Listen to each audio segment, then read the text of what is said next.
Assalamualaikum warahmatullahi wabarakatuh. Waalaikumsalam warahmatullahi wabarakatuh. Bagaimana kabarnya hari ini? Baik. Alhamdulillah ya, kita masih diberi kesehatan. Baik, sebelum pembelajaran kita mulai ya, Bapak absen dulu. Ya. Abdan, Hadir. Regis, Hadir. Firmanda. Hadir. Ya. Yang tidak hadir berarti ada 5 orang ya. Ya, ini keterangannya tadi ada yang dispend ya, kemudian ada yang sakit, dan ada juga yang tanpa keterangan ya. Baik, pada hari ini ya kita akan melanjutkan pembelajaran, yaitu materinya tentang perjuangan bangsa Indonesia dalam mempertahankan integrasi bangsa dan negara Republik Indonesia melalui diplomasi dan perjuangan bersenjata. Jadi para siswa ya, jadi ketika tanggal 17 Agustus 1945 kita menyatakan merdeka, itu hanya secara de facto, secara kewilayahan kita merdeka ya. Tetapi secara de jure, secara hukum kita belum diakui oleh dunia, termasuk di dalamnya adalah pemerintahan Belanda ya. Nah, maka pada masa itu kemudian kita melakukan perjuangan, perlawanan terhadap ingin pengakuan kedaulatan negara kita ya, yaitu melalui diplomasi ya, melalui perundingan ya, dan juga perjuangan bersenjata ya. Kita mulai materinya ya, lanjut. Nah, ini adalah diantara perjuangan kita melalui jalur diplomasi. Yang pertama, perjanjian Linggarjati ya, atau ada juga menyebutnya perundingan Linggarjati. Kemudian perjanjian Renville, perjanjian Rumroyen, konferensi inter-Indonesia, dan puncaknya adalah konferensi meja bundar. Nanti ketika konferensi meja bundar inilah kita secara de facto dan de jure pemerintahan Indonesia diakui oleh dunia internasional ya. Sekarang kita lanjutkan ya. Yang pertama adalah perjanjian Linggarjati, atau ada juga yang menyebutnya perundingan Linggarjati. Di mana ini perundingan ini terjadi di daerah Cilimus ya, atau daerah perbatasan antara Kabupaten Cirebon dengan Kuningan ya. Kalau kalian mau mendaki Gunung Ciremai, nah lewat situ itu jalannya, salah satunya ya, salah satunya lewat situ. Nah, ini perundingan ini dipimpin oleh Lord Curzon ya dari Inggris, yaitu pada kemudian perjanjiannya disahkan tanggal 25 Maret 1947. Kalau perundingannya adalah tanggal 11 sampai 13 November 1946 ya. Nah, secara umum isi perundingan Linggarjati ini sebenarnya merugikan kita. Mengapa? Karena isi perundingannya adalah bahwa Belanda mengakui secara de facto atas wilayah Indonesia, yaitu Jawa, Sumatera, serta Madura. Padahal wilayah kita lebih luas dari ini ya. Tetapi dari satu sisi betul kita mengalami kerugian karena wilayah kita menyempit ya. Tetapi secara proses ini adalah suatu kemajuan karena wilayah kita sudah diakui walaupun hanya Jawa, Sumatera, dan Madura ya. Kalau dulu wilayah kita luas juga belum ada yang diakui secara hukum internasional ya. Itu walaupun ada sebagian pihak bahwa ini adalah merugikan kita, tapi dalam satu sisi lain ini menguntungkan kita sebagai pintu awal ya, sebagai pintu awal bahwa negara kita diakui oleh dunia internasional ya. Lanjut. Perjanjian Renville. Nah, perjanjian Renville ini adalah antara Indonesia dengan Belanda, terjadi pada tanggal 8 Desember 1949 ya. Maaf, ini 47 ya. 1947 sampai dengan 17 Januari 1948.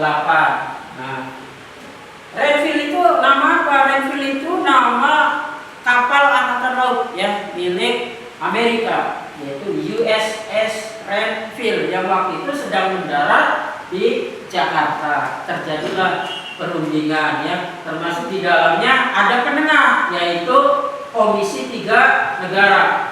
Negara mana saja? Amerika Serikat, Australia, dan Belgia. Nah, salah satu hal yang dalam tanda petik merugikan kita bahwa hasil perundingan Renville ini diantaranya bahwa ibu kota kita harus pindah dari Jakarta ke Jogja. Lokasi yang terakhir kita adalah konferensi meja bundar. Mengapa disebut meja bundar? Karena meja yang digunakan seperti bundaran ya, atau seperti lingkaran. Yang disebut konferensi meja bundar di mana?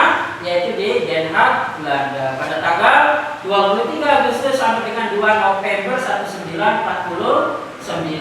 Nah, saudara, para siswa yang berbahagia, bahwa KMB ini adalah sebagai titik puncak perjuangan kita melalui jalur diplomasi. Ya, karena apa? Karena hasil KMB ini kemudian kita diakui sebagai negara yang berdaulat secara penuh, kecuali satu wilayah yang menjadi sengketa, yaitu daerah Irian Barat atau yang kita kenal sekarang daerah Papua.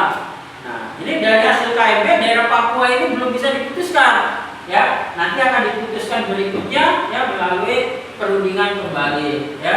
Nah, inilah KMB sebagai puncak perjuangan diplomasi bangsa Indonesia, dan mulai tahun 19 Desember 1949 Indonesia resmi menjadi negara Republik Indonesia Serikat. Nah, nanti tahun 50 kita ada undang-undangnya, yaitu Undang-Undang Dasar Sementara tahun 50. Sebagai apa? Ya ini sebagai mewujudkan implementasi hasil konferensi meja bundar ya. Nah, ini tokoh-tokoh ya, ada Muhammad Hatta, tokoh dari kita ya, kemudian dari Belanda, kemudian nanti ditandatangani oleh Ratu Juliana ya, kemudian Perdana Menteri Dr. Willem Drees ya, Menteri Seberang Lautan Mr. A.M.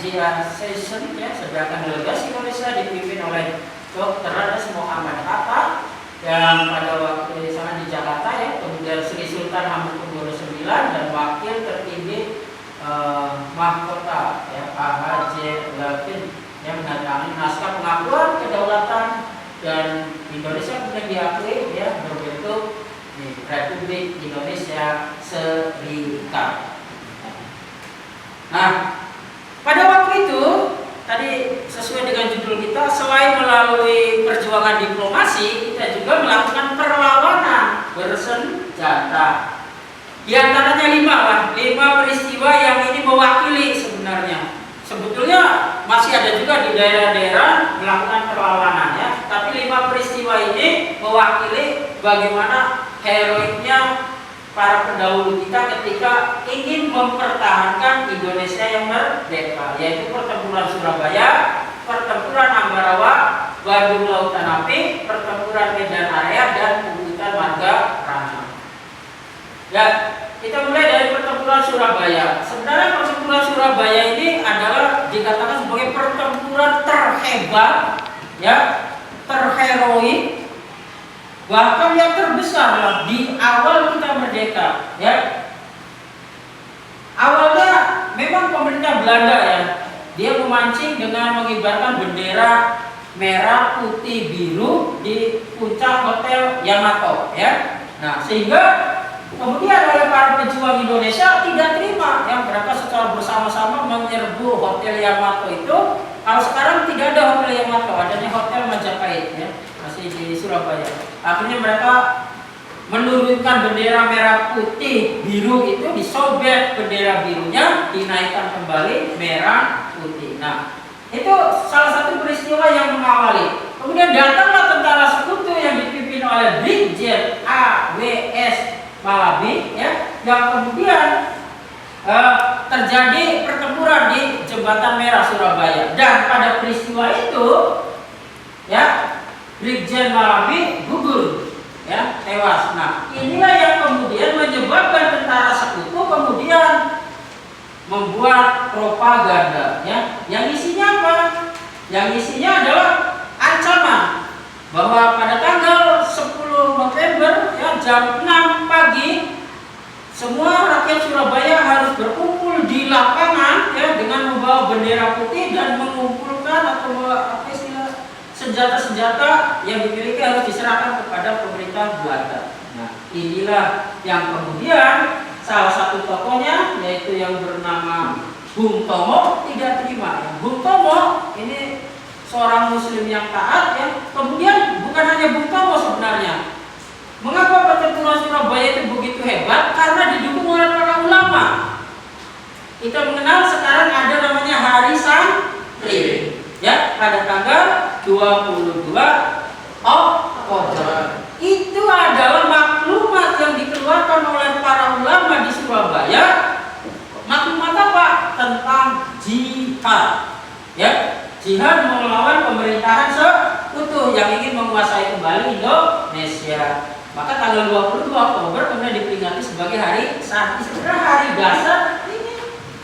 Mereka kemudian dengan adanya semangat jihad itu beramai-ramai berbondong-bondong semua pergi ke Surabaya. Makanya pertempuran di Surabaya ini pertempuran yang paling hebat karena semua